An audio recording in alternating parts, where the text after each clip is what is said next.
Hello guys, welcome too lazy बस। आज की इस वीडियो में हम देखेंगे जावा के इंटरव्यू क्वेश्चंस, जो कि ट्रिकी क्वेश्चन होते हैं। नॉर्मली क्वेश्चन जो है आपके से हर इंटरव्यूज़ में पूछे जाते हैं। तो सबसे पहला जो क्वेश्चन आता है, why Java is not 100% object oriented, why. शायद आपने नॉर्मली देखा होगा कि जावा तो ऑब्जेक्ट ओरिएंटेड है। तो अगर कोई आपसे पूछ ले कि जावा 100% ऑब्जेक्ट ओरिएंटेड नहीं है, क्यों, क्या रीज़न है इसका, कैसे आप बताएंगे उसको, क्या जवाब देंगे आप? तो उसका जवाब है because of primitive data types.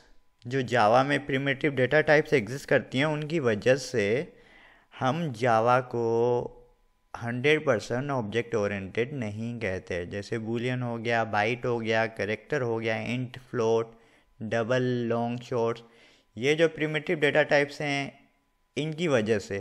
तो इस चीज़ को हमने कैटर करने के लिए रैपर क्लास इंट्रोड्यूस करवा दी जावा के अंदर।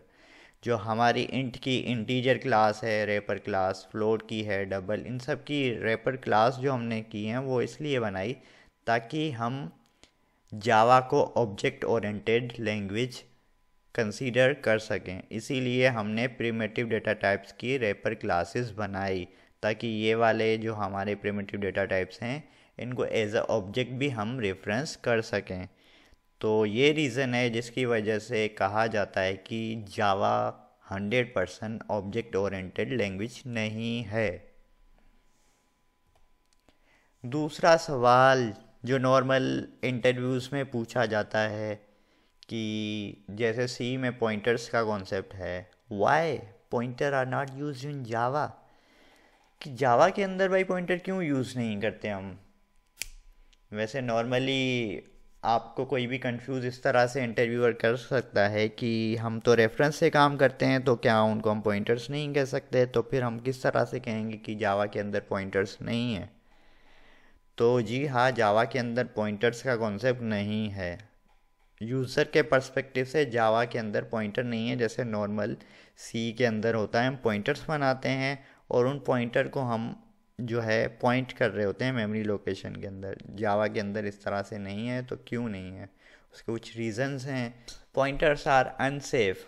जो पॉइंटर हमारे हैं वो अनसेफ होते हैं। पॉइंटर जब आपने दे दिए हैं तो इसका मतलब ये है कि आपने मेमोरी लोकेशन का एक्सेस दे दिया कि कहाँ पे आपका वेरिएबल स्टोर है, उसकी वैल्यू मेमोरी, फिज़िकल मेमोरी में कहाँ पे स्टोर है, उसका आपने एक्सेस दे दिया, तो वो अनसेफ हैं। और दूसरा रीज़न ये है कि जावा जो है वो अपनी सिंप्लिसिटी के लिए ही जानी जाती है, कि जावा जो है सिंपल कोडिंग है एज़ कंपेयर टू, अगर आप कोई पॉइंटर वाली लैंग्वेज को कंसीडर करें उसके कंपेयर में। तो अगर पॉइंटर दे देते तो जावा का प्रोग्राम काफ़ी कॉम्प्लेक्स हो जाता।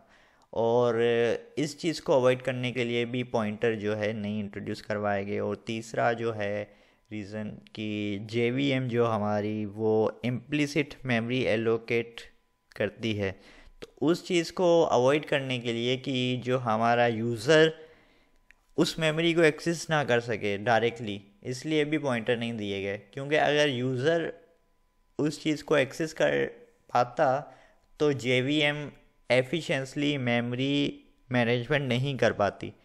जैसे आपको पता है कि गार्बेज कलेक्टर का कॉन्सेप्ट है कि जब आप कोई भी मेमोरी ज़्यादा देर तक यूज़ नहीं करते तो जेवीएम उन वेरिएबल को रिप्लेस, उन मेमोरी को जो है क्लीन अप करती है। वो किस तरह से उनके एल्गोरिदम चलते हैं। तो अगर हमारे पास पॉइंटर होते जावा के अंदर तो हम किसी भी मेमोरी एक्सेस करके उसके डेटा को चेंज कर सकते थे, या उस पर हम डिलीट वगैरह या उसको क्लीन अप कर सकते थे। तो उससे क्या होता कि जेवीएम की रिस्पॉन्सिबिलिटी थोड़ी कॉम्प्लेक्स हो जाती, और उसको नहीं पता होता कि जैसे वो अभी एल्गोरिदम यूज़ करती है कि कौन सा मेमोरी जो है वो काफ़ी देर तक एक्सेस नहीं हुआ, जैसे जनरेशन का कॉन्सेप्ट आता है। तो उन चीज़ों को वो गार्बेज कलेक्ट करती रहती है ताकि मेमोरी जो है हमारी सही मैनेज हो। तो अगर हमारे पास पॉइंटर होते तो नॉर्मली वो थोड़ा कॉम्प्लेक्स प्रोसेस हो जाता और जेवीएम इतनी एफिशिएंटली काम नहीं कर पाती। तो ये भी एक रीज़न है। तीसरा सवाल, why string is immutable in Java. Normally ये पूछा जाता है इंटरव्यूज़ के अंदर। शायद आपको पता हो स्ट्रिंग इम्यूटेबल है या शायद ना भी पता हो। तो अगर कोई भी इंटरव्यूअर आपसे पूछे कि इम्यूटेबल क्यों है स्ट्रिंग जावा के अंदर, उसके क्या रीज़न है, चलो आपको पता भी है इम्यूटेबल है, लेकिन वाई, क्यों है, क्यों इसको इम्यूटेबल रखा गया, उसके कुछ रीज़न्स हम देख लेते हैं। पहला रीज़न है कि इस पहले रीज़न से पहले ये जो स्ट्रिंग पूल एक आप वर्ड देख रहे हैं, इसको मैं डिफ़ाइन कर देता हूँ। नॉर्मली होता क्या है कि आप जब भी कोई भी स्ट्रिंग का ऑब्जेक्ट बनाते हैं जावा के अंदर, तो वो स्ट्रिंग पूल के अंदर स्टोर होता है। और क्यों स्टोर होता है और स्ट्रिंग पूल के अंदर होता क्या है, नॉर्मली आप जो भी स्ट्रिंग बनाते हैं वो सारे स्ट्रिंग पूल के अंदर एक मेमोरी लोकेशन वहाँ पे वो वहाँ पे रखते हैं, ताकि एक स्ट्रिंग सेम सिमिलर वैल्यू के लिए हम बार बार जो है वो मेमोरी एलोकेट ना करें। मतलब आपने 3 वेरिएबल बनाए, तीनों में सेम स्ट्रिंग रखी हुई है, तो वो 3 अलग अलग मेमोरी स्पेस ना लें, वो एक ही मेमोरी स्पेस उन 3 वेरिएबल को हम असाइन करें और वो वहीं से डेटा रीड कर रहे हो। तो इस सिनेरियो में क्या होगा कि अगर फॉर सपोज स्ट्रिंग इम्यूटेबल होती, तो मैंने 3 वेरिएबल के साथ एक मेमोरी लोकेशन को बाइंड किया हुआ है, तो फॉर सपोज उन तीनों में से किसी एक पे भी मैं उसके रेफरेंस से मैं उस मेमोरी लोकेशन पे वैल्यू चेंज करता है स्ट्रिंग की, फॉर सपोज ए से मैं बी उसको असाइन करता, तो 2 और जो वेरिएबल जो उसी वैल्यू को पॉइंट कर रहे हैं वो उनका डेटा करप्शन हो जाता। तो इस चीज़ को अवॉइड करने के लिए जो है स्ट्रिंग को इम्यूटेबल बनाया गया, ताकि शेयर रेफरेंस जो है वो एक जगह से चेंज ना कर सकें, ताकि दूसरी डेटा करप्शन ना आ जाए।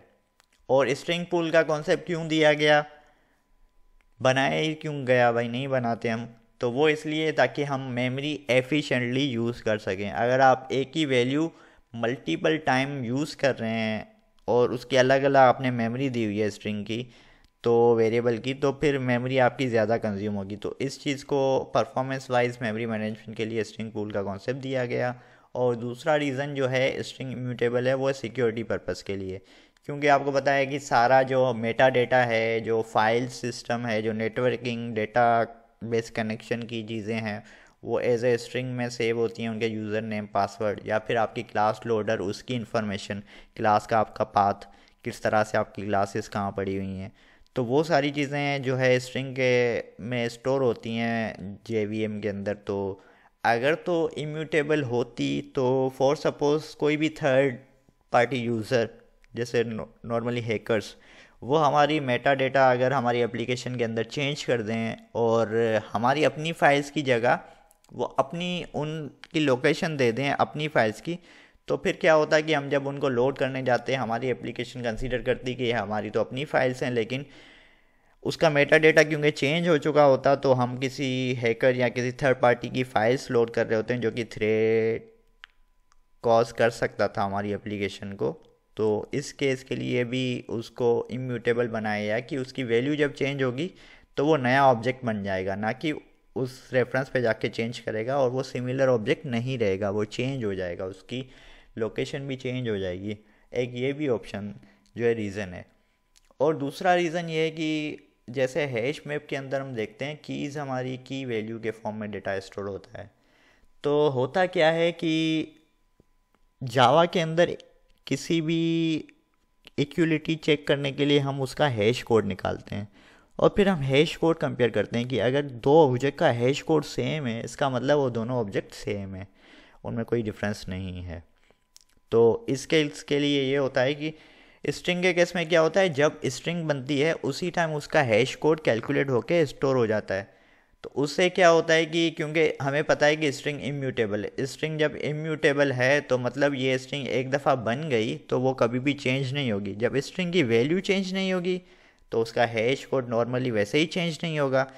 तो हैश कोड चेंज नहीं होगा तो हम रन टाइम पे उसका हैश कोड क्यों कैलकुलेट करेंगे, हमें पता होगा कि इसका हैश कोड हमेशा यही रहना है।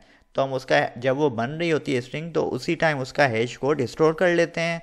तो दूसरी दफ़ा जब भी हम एक्सेस करने जाते हैं इक्वलिटी चेक करने के लिए तो हम उसका हैश कोड वहीं से रीड कर लेते हैं।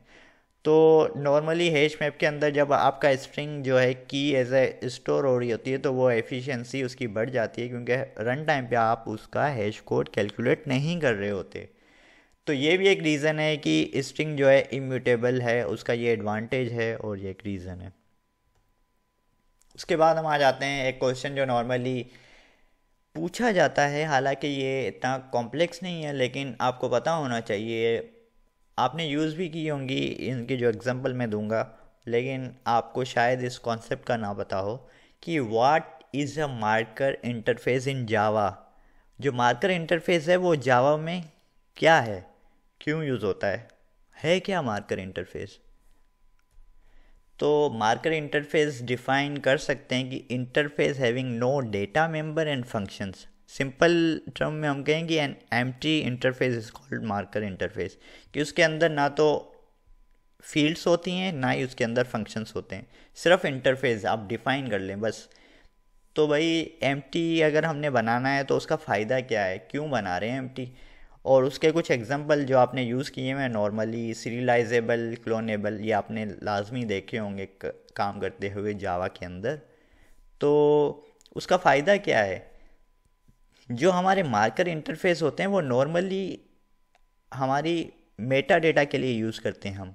मार्कर एज अ कीवर्ड, आप मार्कर से आप वैसे ही वर्ड से ही समझ जाएंगे कि ये मार्क करने के लिए यूज़ होता है, कि ये जो ऑब्जेक्ट अगर आप किसी भी क्लास को इम्प्लीमेंट करेंगे सीरियलाइजेबल से तो इसका मतलब ये है कि इसका ऑब्जेक्ट सीरियलाइज हो सकता है। वो आप कंपाइलर को जहाँ जेवीएम को बता रहे होते हैं कि ये सीरियलाइजेबल ऑब्जेक्ट है। तो बेसिकली ये मार्किंग के लिए यूज़ होता है, ये हमारी मेटा डेटा के लिए यूज़ होता है, ताकि हमारा जो सिस्टम है या हमारी जो जेवीएम है, जो कंपाइलर है, वो उन चीज़ को समझे कि इसका ऑब्जेक्ट जो है वो सीरियलाइजेबल है, इसलिए हम मार्कर इंटरफेस यूज़ करते हैं। उसके बाद सवाल आता है, can you override a private method और static method in Java. Normal override का कॉन्सेप्ट तो हर किसी को पता होता है, लेकिन अगर कोई इंटरव्यूअर आपसे पूछे कि पब्लिक को तो हम कर सकते हैं, प्राइवेट और स्टैटिक मेथड को कर सकते हैं ओवरराइड, तो आपका जवाब होना चाहिए you can not override private और स्टैटिक मेथड इन जावा। तो अगला सवाल पूछेगा क्यों, अगर हमने किया तो क्या होगा। तो उसका ये है कि जब आप प्राइवेट जो आपका मेथड होता है सुपर क्लास में, वो सब क्लास में एक्सेसिबल नहीं होता, उसको हम एक्सेस नहीं कर सकते। तो जब वो एक्सेसिबल ही नहीं है तो जब आप उसके साथ डिफाइन करेंगे तो वो उसका अपना मेथड बन जाएगा, ना कि वो पेरेंट के डेफिनेशन को ओवरराइड कर रहा हो। तो इसी तरह स्टैटिक मेथड की जब आप सब क्लास के अंदर उसी सिमिलर नेम, रिटर्न टाइप और सिग्नेचर के साथ बनाते हैं चाइल्ड में, तो वो उसकी सुपर क्लास के मेथड को हाइड कर देता है, और इस कॉन्सेप्ट को हम कहते हैं मेथड हाइडिंग। तो ये ओवरराइड नहीं कर रहा, बेसिकली ये आपके सुपर क्लास का जो मेथड है उसको वो हाइड कर रहा है। तो इसको हम कहते हैं मेथड हाइडिंग। तो ये भी आपसे कोई पूछ सकता है कि मेथड हाइडिंग क्या होती है। तो इस तरह से जो है हम स्टैटिक और प्राइवेट मेथड को ओवरराइड नहीं कर सकते। Does finally always execute in Java. Normally finally block का तो आपको पता ही होगा। नॉर्मली पूछा जाता है कि क्या आपको कोड दिया जाता है और आप बताते हैं कि क्या फाइनली एग्जीक्यूट होगा, या नॉर्मली ये पूछा जाता है या कौन सी कंडीशन है जिसके इसमें फाइनली का ब्लॉक एग्जीक्यूट नहीं होता। नॉर्मली ऐसे क्वेश्चन पूछे जाते हैं। तो yes, there are some cases जिसके अंदर फाइनली का ब्लॉक एग्जीक्यूट नहीं होता। कौन से हैं तो हम देख लेते हैं। दो केसेस जो मेजर हैं वो सिस्टम डॉट एग्जिट, जब भी हम कॉल कर रहे होंगे उसके नीचे अगर आपने फाइनली का ब्लॉक लिखा हुआ है तो वो एग्जीक्यूट नहीं होगा। और दूसरा, आपका सिस्टम जब क्रैश होता है तो उस केस में भी फाइनली का ब्लॉक एग्जीक्यूट नहीं होता, क्योंकि आपकी एप्लीकेशन वैसे ही बंद हो जाती है या स्टॉप हो जाती है, तो फाइनली ब्लॉक एग्जीक्यूट नहीं होता। उसके बाद सवाल आता है, how can you make a class immutable in Java. Java के अंदर आपने अपनी कस्टमाइज जो क्लास डिफाइन की है उसको इम्यूटेबल कैसे बना सकते हैं हम। ये सवाल आता है नॉर्मली, क्योंकि आप जैसे पहले हमने डिस्कस किया कि स्ट्रिंग जो है इम्यूटेबल है। तो अगर हमने अपनी क्लास एक डिफ़ाइन की है, फॉर एग्जांपल पर्सन, तो हम उसको इम्यूटेबल कैसे बना सकते हैं, ये कोई पूछ सकता है इंटरव्यू में।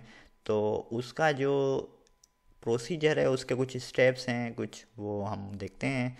तो सबसे पहले जो पहला स्टेप है कि आप क्लास को जो है फाइनल डिफ़ाइन करेंगे। आप जो क्लास बना रहे हैं उसके आगे फाइनल का कीवर्ड लगाएंगे ताकि उसको हम एक्सटेंड ना कर सकें और उसकी डेटा को चेंज ना कर सकते हैं। इसी तरह से उसकी जो फील्ड्स हैं सारी, उनको हम प्राइवेट बनाएंगे ताकि वो डायरेक्टली एक्सेस ना हो ऑब्जेक्ट के रेफरेंस के साथ। और हम उनके सेटर वगैरह भी प्रोवाइड नहीं करेंगे ताकि उनकी वैल्यूज़ कोई सेटर को यूज़ करते हुए चेंज ना कर सके फील्ड्स की।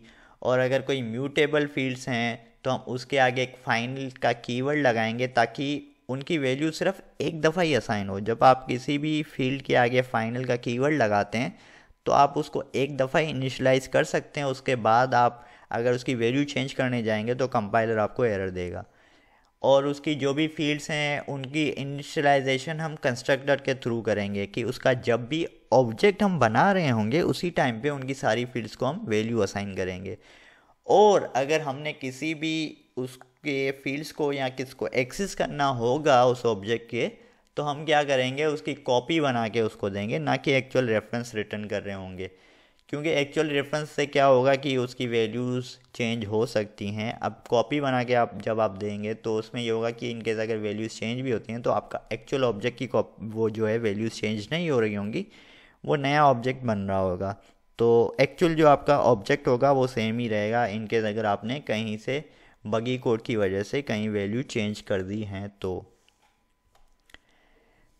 होपफुली आपको ये वीडियो पसंद आई होगी और आपको काफ़ी क्वेश्चंस जो है नए मिले होंगे जो इंटरव्यूज़ में पूछे जाते हैं। ऐसी वीडियोस अगर आपने फ्यूचर में देखनी है तो इस चैनल को सब्सक्राइब करें और इस वीडियो को लाइक करें और शेयर करें। Thank you very much.